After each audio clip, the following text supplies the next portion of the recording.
Since Dylan Dingler made his MLB debut back in 2024, he has become known primarily for three things. 1. His name, obviously. 2. His fantastic throwing arm, which has allowed him to register the hardest catcher throw on an assist in MLB history earlier this season at 88.3 miles per hour. And 3, which is what we're going to be discussing today, his nearly all-time level of impatience at the plate. To give a little context as to how bizarre his inability to draw a walk is, consider that since the start of 2024, there have been 400 MLB players who've managed to register at least 180 plate appearances while walking at least 5 times. That's an incredible number of players, but it isn't everyone. In fact, there's only one guy who's managed to play this much, yet somehow walk less than this.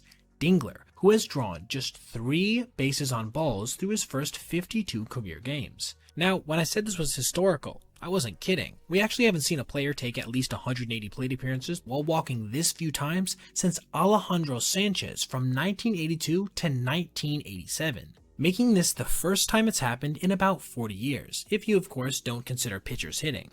But perhaps what's even crazier than this is the fact that all 3 of his bases on balls came last season in his first 27 contests.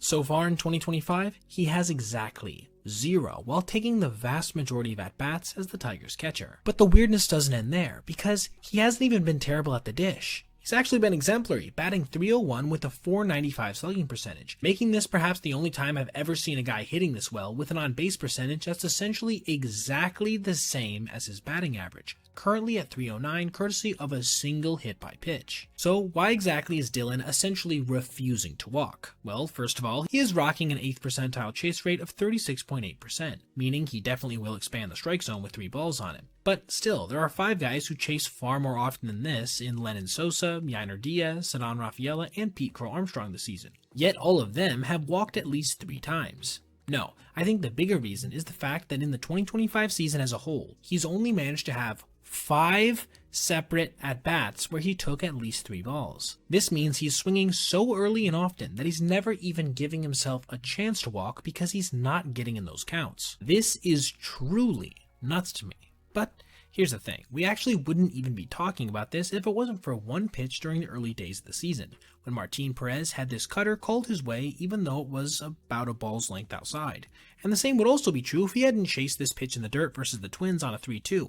That obviously also would have been called a ball. But I guess that's just the nature of what has to go into achieving a feat like this, one that hasn't even been approached for the better part of half a century. Now, thank you so much for watching, and I hope you enjoyed. Also, if you ever see something you'd like to see detailed in the Made the Cut video, whether that be a specific play or a narrative surrounding a certain player or team, feel free to reach out to my email, basebpoet@gmail.com. That's B-A-S-E, letter B, P-O-E-T @gmail.com. If I use your idea, I'll be sure to give you credit. Have a great rest of your day, and I'll see you in the next one.